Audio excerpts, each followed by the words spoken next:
On se retrouve au chantier Filmarine dans les Côtes d'Armor pour un nouveau refit, un refit un petit peu particulier parce que ce coup-ci on ne fait pas une refonte esthétique et technique d'un bateau, mais on apporte des améliorations et des personnalisations sur ce Réa 800 vendu d'occasion. On va vous présenter les 3 améliorations principales qu'on a installées sur ce bateau et restez bien jusqu'à la fin pour une amélioration bonus qu'on trouve vraiment très pratique en navigation.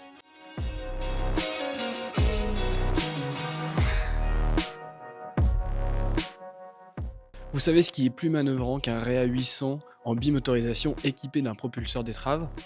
Un Réa 800 bimoteur avec propulseur d'étrave et propulseur de poupe.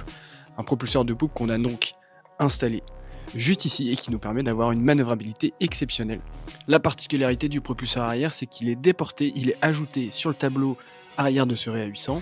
On a réutilisé l'emplacement du joystick qui servait à actionner le propulseur d'étrave pour changer la commande et qui va nous permettre d'actionner le propulseur de poupe et le propulseur d'étrave. Cette commande est assez intuitive parce qu'elle simule la position du bateau et ça va nous permettre d'actionner soit le propulseur d'étrave uniquement, soit de venir coupler le propulseur d'étrave et le propulseur de poupe pour faire un demi-tour et avoir un demi-tour beaucoup plus efficace. Et le fait d'avoir le propulseur d'étrave et de poupe, ça nous permet également de pouvoir faire de la translation et donc du latéral. Pour les navigateurs qui veulent naviguer toute l'année et notamment en hiver, l'équipement obligatoire c'est le chauffage. Mais l'idéal c'est d'en avoir 2 et on vous explique pourquoi.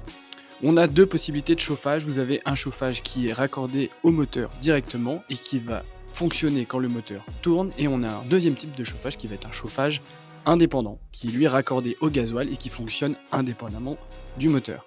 Dans sa configuration initiale sur ce Réa de 2022, le chauffage sur moteur était installé et on vient d'ajouter un chauffage à air pulsé indépendant dans la soute arrière.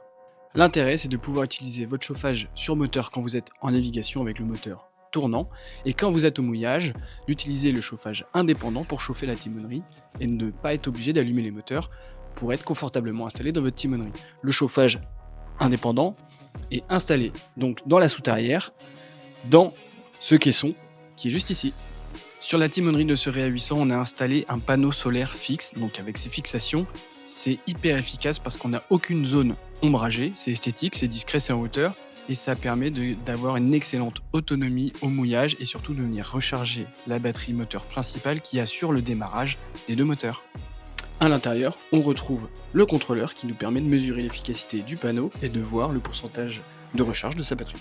Ça vous est certainement déjà arrivé dans une mer un petit peu formée avec des embruns, que les embruns tombent sur le pare-brise et que ça fasse une pellicule grasse avec le sel et que vos essuie-glaces étalent au lieu de nettoyer. On a trouvé la solution pour vous avec ces petits gicleurs qui sont installés juste là. Ces gicleurs, ce sont des lave-glaces qui sont connectés donc à un réservoir et qui vont permettre d'envoyer de l'eau douce mélangée à du produit spécifique et qui permettent d'enlever le sel et de nettoyer votre pare-brise. Voilà pour les améliorations et personnalisations qu'on a réalisées sur ce Réa 800. Si ce type de contenu vous plaît, n'hésitez pas à liker, commenter, vous abonner et à bientôt pour d'autres vidéos.